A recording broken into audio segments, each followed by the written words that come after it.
This video examines the historical claims of the Trail of Blood theory, which asserts an unbroken chain of Baptist churches throughout history.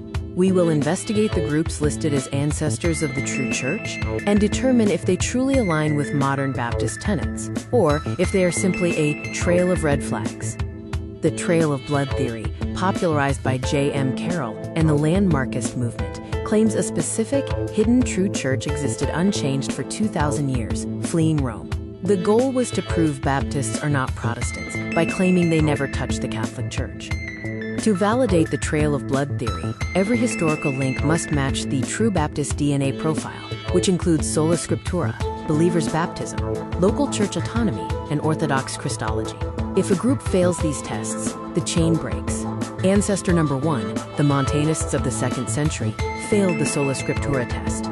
Despite the claim they were a separate church, they were new prophecy enthusiasts who believed ongoing revelation superseded Scripture. This resulted in legalistic asceticism.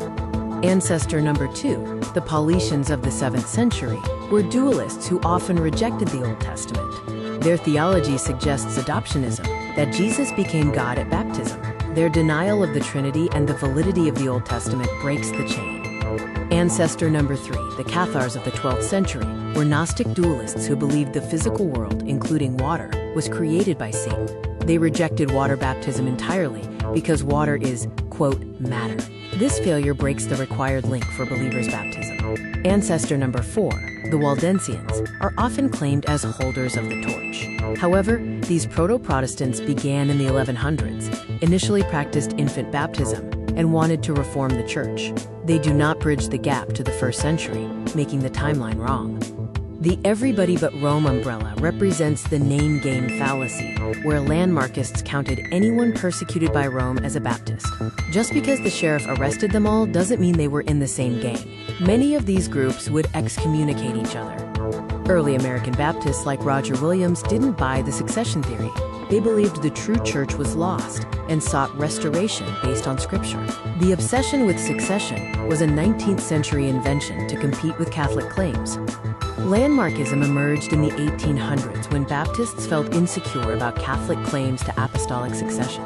To win the argument, they invented Baptist successionism, a history based on theological necessity rather than historical facts. Documented history is based on writings from figures like Irenaeus and Eusebius. The Baptist dilemma is that to believe the Trail of Blood, one must believe the true church left 0 writings, buildings, and consistent theology for 1,200 years. The Trail of Blood theory presents a mathematical impossibility. If the true church was just a few dozen heretics hiding in caves for a millennium, they failed the Great Commission. A church that vanishes for 1,000 years looks like one that was prevailed against. The intellectual dishonesty of baptizing heretics involves forcing modern views, like separation of church and state or democracy, onto ancient groups who would have rejected them. This is an attempt to rescue a broken historical narrative. You don't need a pedigree to be right.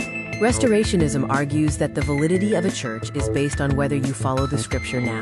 True apostolicity is about the succession of truth, not the succession of hands. History is messy, and that's okay. The church was a complex tree, not a secret tunnel. If your history requires you to agree with people who hated marriage, check your history book. Let's stick to the Bible. It's easier to carry than 2,000 years of baggage.